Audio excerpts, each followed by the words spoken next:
Hello everyone and welcome to the Urdu Training Centre. We're back because there's more football coming your way at the Parc des Princes tomorrow evening, 9 p.m, week 12 of the Ligue 1 season, Paris Saint-Germain versus Bordeaux. And we've got the pre-match press conference coming up with coach Thomas Tuchel. Isn't that right, Ambre Godillon? Bonjour Ravi, bonjour coach. Nous sommes ici en direct du centre Redou et en effet, on va précéder ensemble cette veille de match avant la réception des Girondins de Bordeaux pour la 12e journée de Ligue 1. Alors je commence tout de suite, coach. Moi j'avais une question un petit peu sur le match parce qu'après le match face à Monaco, vous aviez dit peut-être que ce qui nous a manqué en seconde mi-temps, c'est qu'on pensait déjà dans la tête un petit peu à Leipzig. Comment vous allez faire cette fois-ci pour que face à Bordeaux, on ne pense pas trop à Manchester? Non, moi c'était un bon exemple pour ne pas faire encore. C'est pas possible. J'espère qu'on va faire mieux. Oui, mais des adversaires, je pense, ils aiment des matchs contre un club comme PSG, entre deux matchs en Ligue des Champions, très important. C'est un bon moment de jouer contre un grand club. Et c'est le défi pour des grands clubs ou pour des équipes comme nous de ne pas perdre la concentration, ne pas perdre l'agressivité et la détermination de travailler vraiment. Mais en même temps, on doit dire à Monaco, c'était juste après une trêve. Maintenant, c'était le match d'été mardi, l'autre match est mercredi. Ça donne beaucoup de temps pour récupérer et pour concentrer pour 90 minutes. I have a question, two questions. First one about Bordeaux as well. They're a side that, like Paris Saint-Germain, have 7 clean sheets so far this season in the league. They don't concede many goals. Yeah. They score a lot less. But how do you, when you're preparing your match and you see a side that have a very defensive mentality, is there the temptation to say, well, we'll attack a little bit more in this game? Yeah, it depends. It depends to the formation, it depends to the characteristic of the other team, and of course, like to the speed up front, like it's a very good in counter-attack, it's more possession team, and it's a home game, not a home game, how many games in between. So could be approached tomorrow to start offensive, but we're still always concerned about the coverage of the rest of the field when we attack. This is the most important, but of course we expect a game where we have the majority of the ball, hopefully again, and we need to improve there. This is clear, and want to find positions where we can attack and accelerate the game better than we did in the last matches. Okay, and I have another question then, because you mentioned the formations of how we play and how they play. Bordeaux so far have played a 4-2-3-1 formation. Yeah. Which my understanding was that was always a very good formation for counter-attacking. You have 2 6s, a defensive base, and players forward to try and counter-attack. We can imagine that Bordeaux will try that tomorrow. How do you counter that in terms of a formation? And are formations really the way we should analyse a football match and talk about a football match or preview a football match, or should we just forget it completely? No, not forget it. It's very important to have a structure and to find the structure. This helps you a lot for every automatism when you know that in the majority of the game you're in that place and this is your role in that place and what you have to do. In some points we have to say that between a 4-4-2, 4-2-3-1 is maybe only the type of strikers that are different. Like you have one striker, like for Bayern Munich, for example, they have one Thomas Müller and Lewandowski. That means Thomas Müller is a guy who likes to drop, so it's more 4-2-3-1. Tottenham with Pochettino, for example, was playing a 4-2-3-1, and they changed 1-6 in between the centre backs, and suddenly it was a 3-1-3-1. Leipzig is a little bit playing like this, very played like that. Yeah, inside the, let's say, 40 meters was a 3-1-3-1 formation with only two on the side, like as chokers.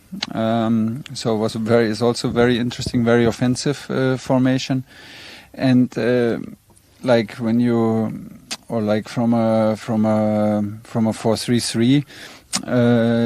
You can always from a 4-2-3-1 you can build it in the build-up. You can leave one player or 3 players in the back. You have a 3-2 formation to control the build-up. There are many variations. Like Leipzig played a 4-2-3-1 against the ball, and the 6-6 goes to the right wing when they have the ball. So it's suddenly a 5, and the 3-1-3-1 in the middle.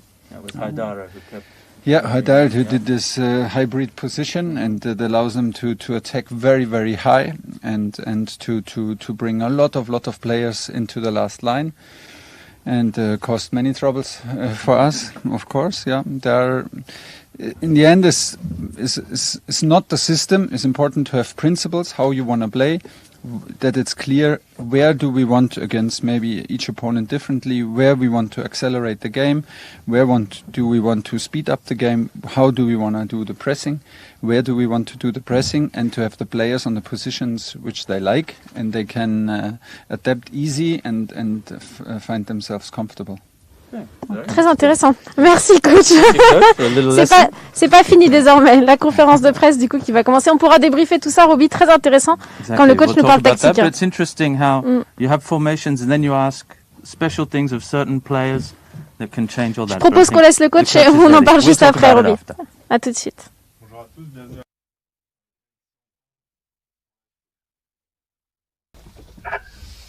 Bonjour coach. Bonjour. Avant le match contre Monaco, vous disiez que Leipzig était plus important que le match à Monaco. Est-ce que là vous préparez ce match contre Bordeaux avec la même idée, c'est-à-dire plutôt préparer Manchester que Bordeaux? Merci. Je ne peux pas me souvenir que j'ai dit ça, que c'est un match est plus important qu'un autre match, mais je pense qu'on a dit qu'on doit gérer les deux matchs ensemble, et ça c'est la même chose maintenant. On a des matchs cruciaux dans les groupes en Ligue des Champions, mais en même temps, on doit dire que c'est un bon rythme parce qu'on a beaucoup de temps pour récupérer après le match contre Leipzig, avant Bordeaux et après Bordeaux. Ça veut dire on peut laisser jouer, c'est pas trop de réfléchir de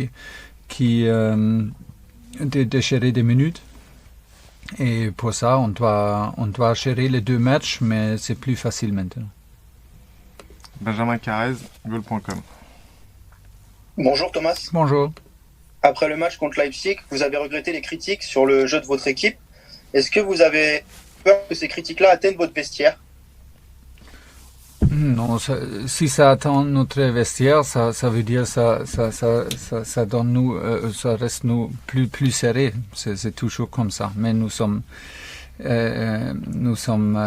pour moi, c'est très clair et je peux comprendre les critiques. J'ai toujours dit ça, mais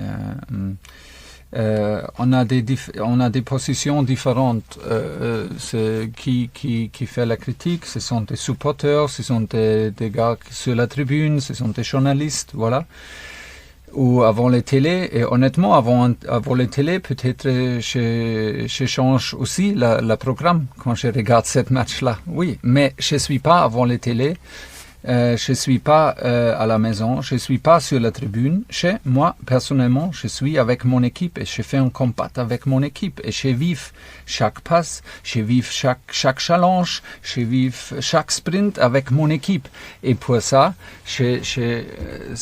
nous sommes ensemble. C'est un sentiment complètement différent après un match comme ça que avant les télés ou que sur la tribune. Et je peux comprendre ça, et je peux aussi accepter, mais on doit aussi accepter qu'on a un autre sentiment et on vit ça.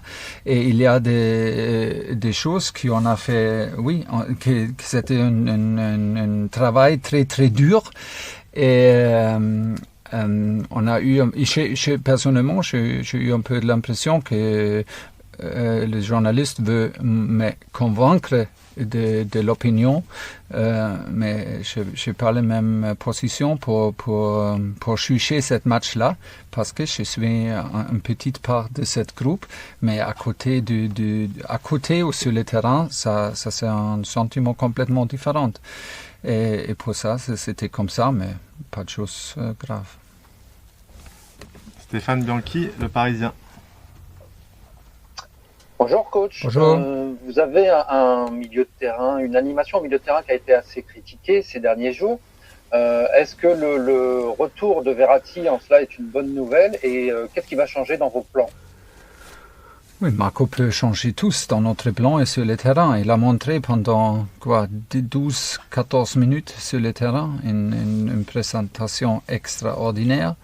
Et il a montré qu'avec qualité individuelle, avec l'expérience de lui, ça c'est un grand changement dans le match. Il a eu un grand impact et pour ça. Mais honnêtement, on a décidé ça pendant le matin qu'il est sur le banc parce qu'il a fait demi-entraînement. Et voilà, maintenant on veut donner encore, nous sommes heureux qu'il n'a pas une réaction. Il va faire entraînement aujourd'hui et il peut jouer peut-être une mi-temps contre Bordeaux. Et ça donne nous beaucoup de possibilités, ça donne nous confiance sur le terrain et ça donne beaucoup de qualité, c'est clair. Loïc Tanzi, RMC. Bonjour Thomas. Bonjour. On a beaucoup parlé de la forme physique de vos joueurs ces derniers jours. Est-ce que vous estimez qu'il n'y aura pas d'amélioration physique pour les joueurs d'ici la trêve, d'ici Noël? Et est-ce que vous pensez que vous pourrez faire une préparation après Noël pour reprendre le championnat au mois de janvier? Non, pas de préparation. On va reprendre la saison après Noël et ça veut dire on a maximum quelques jours pour préparer le premier match. Je pense que c'est pour Marseille, Rennes et pour nous dans la Ligue des Champions qui jouent Ligue des Champions pour des équipes françaises. C'est un grand impact que nous sommes la seule équipe qui ont arrêté le championnat pour 3-4 mois. Et après, c'est seulement nous qui ont commencé avec 2 finales et un tournoi à Portugal. Et après, pendant le tournoi, c'est nous le seul en France qui ont commencé avec 3 jours, 3 matchs chaque semaine. Ça, nous sommes l'équipe qui fait maintenant le 12e match. Dans les autres championnats, ils n'ont pas le même nombre de matchs. Ce sont des réalités et ça c'est vraiment difficile de gérer et d'adapter parce que nous n'avons pas le meilleur état physiquement parce que ce sont des raisons, on manque complètement une préparation et après on entre dans une cercle comme maintenant avec Marco Verratti et on laisse jouer des joueurs après des blessures très vite et on prend encore des risques et voilà, demain on va avoir peut-être beaucoup de changements nécessaires dans les derniers 4 en défense et pour ça a une influence de notre automatisme bien sûr. Nicolas Paillard, Canal+. Bonjour Thomas. Bonjour. Est-ce que le danger numéro 1 demain pour le PSG, c'est Hatem Ben Arfa en face à Bordeaux, qui sera peut-être revanchard en plus de revenir au Parc des Princes? Merci. Toujours lui. Il a déjà fait contre nous avec Rennes. Ça suffit pour moi. Ça suffit. C'est pas nécessaire qu'il monte encore. Hein? On a vu assez. Question suivante. Arnaud. Oui, bonjour Thomas, Arnaud Herman, l'équipe. Je voulais savoir un petit peu, pour rebondir sur la question de mon camarade du Parisien, le milieu de terrain, quelle est pour vous la meilleure formule et comment votre milieu de terrain doit-il évoluer si vous avez tout le monde à disposition? Merci. Je ne vais pas répondre à cette question et je peux comprendre que vous avez assez essayé, mais si je dis ça, j'ai un problème dans le vestiaire avec tous les joueurs qui je ne donne pas dans cette réponse. Voilà, j'ai confiance à plusieurs constellations. En plus, on a des possibilités de jouer avec un bon mix entre des joueurs différents. Et ça, on doit aussi vraiment admettre honnêtement que ça dépend de l'état physique, de l'état d'esprit, ça dépend de mix d'adversaires. Mais on a une qualité, bien sûr, si tout le monde est là, mais On a trop de blessures. Et voilà, maintenant, c'est la même question, un peu, avec le retour de Marco, ça donne beaucoup confiance à tout le monde. Y a-t-il d'autres questions, s'il vous plaît? Ouais. Antoine Besson, Téléfoot.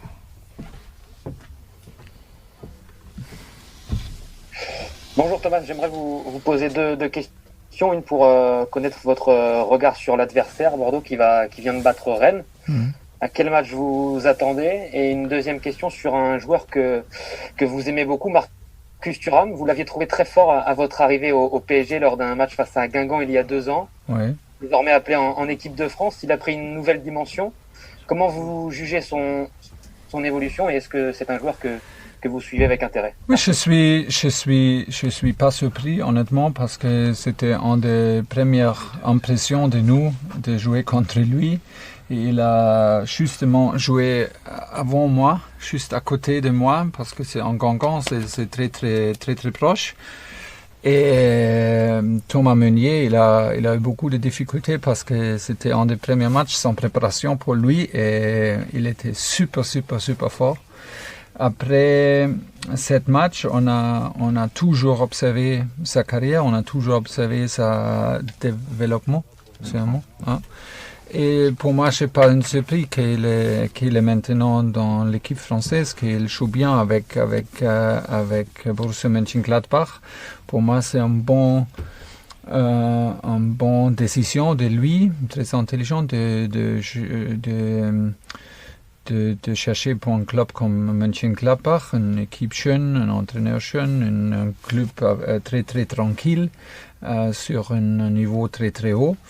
Et avec sa paire, oui, voilà, c'est un autre bon mix pour avoir une grande carrière. Première question, j'ai oublié. Sur Bordeaux. Bordeaux, voilà, on attend 4-4-2, avec Ben Arfa comme deuxième attaquant, ça veut dire c'est plus un numéro 10 qu'un deuxième attaquant, mais ça change un peu contre avec les ballons. C'est une équipe c'est très difficile jusqu'à maintenant de créer une grande occasion, mais on va essayer. On va améliorer notre possession. En même temps, on va pas attendre tous trop peut-être les derniers 4 si quelques joueurs jouent qui n'ont pas bien beaucoup joué. Mais j'attends que nous sommes l'équipe avec plus de possession, nous sommes l'équipe qui est active.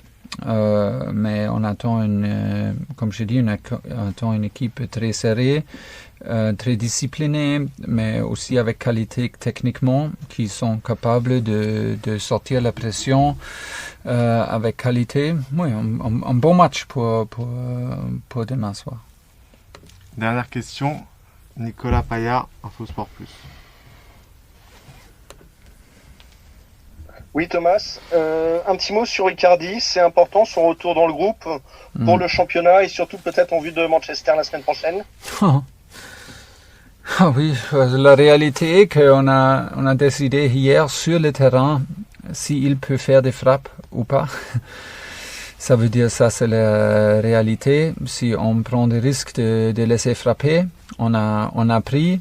Il n'a pas eu de réaction jusqu'à maintenant. J'espère vraiment qu'il peut être dans les groupes aujourd'hui. Je suis pas sûr si le doc est d'accord s'il peut faire tous aujourd'hui. Ça veut dire aussi un match ou des challenges ou un 10 contre 10 ou 9 contre 9 sur le terrain.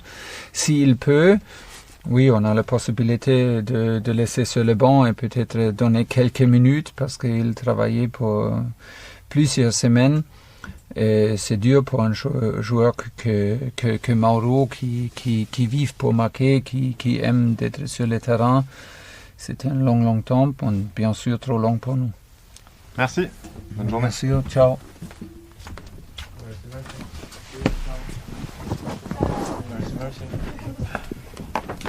Ciao. Welcome back then. Ouais. Welcome back then after the press conference with Coach Thomas Tuchel ahead of tomorrow evening's match between Paris Saint-Germain and Bordeaux at the Parc des Princes. Ambre, let's start perhaps first of all with the group. Who's in and who's out? Oui, Roby, on va faire le point sur le groupe. Alors d'abord, du côté des absents, eh bien, pour l'instant, évidemment, toujours du côté de l'infirmerie, Juan Bernat, Julian Draxler, Thilo Kehrer. Il s'ajoute également à cette liste, vous l'avez peut-être vu sur le communiqué officiel sur les plateformes du club, Marquinhos, qui sera donc mis au repos les 48 prochaines heures. On sait qu'il a beaucoup enchaîné, notamment des voyages du côté de l'Amérique du Sud. Voilà. C'est vrai qu'après Leipzig, il nous a confié que finalement, il avait joué avec une petite alerte, donc une petite blessure. Donc il a dit, l'abnégation sur ça et le professionnalisme, on peut pas en douter du côté du capitaine, mais il faut qu'il se repose désormais. Il y a des incertitudes qui planent en revanche sur l'état de forme, vous l'avez entendu il y a quelques instants, de Mauro Icardi qui se remet seulement à frapper avec le reste du collectif, mais également Idrissa Gueye. Je ne vois pas ce que me dit Roby. Ah oui, bien sûr, suspension d'Abdou Diallo qui est donc écopé d'un match de suspension après son carton rouge reçu face à l'AS Monaco. That's right. So, just to reiterate, Abdou Diallo suspended, sent off against Monaco last weekend. He just got a one-match ban, so he won't be there tomorrow evening, but he will be available again eventually for the trip to England next Tuesday. Et d'ailleurs, je repense, il avait reçu un carton rouge, Abdou Diallo? Yes, j'ai peut-être dit une bêtise. Oui, against Monaco, red card.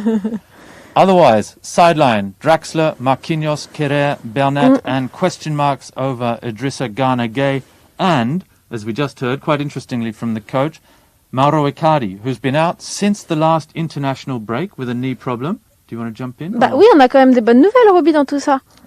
Of course, there's always good news. On a vu Marco Verratti qui était de retour sur le terrain. Enfin, on l'attendait, notre petit Italien, et il en a parlé justement, le coach. Il a dit, voilà, 10-12 minutes, ça lui suffit à lui à changer la physionomie d'un match. Il a un impact réel sur l'équipe.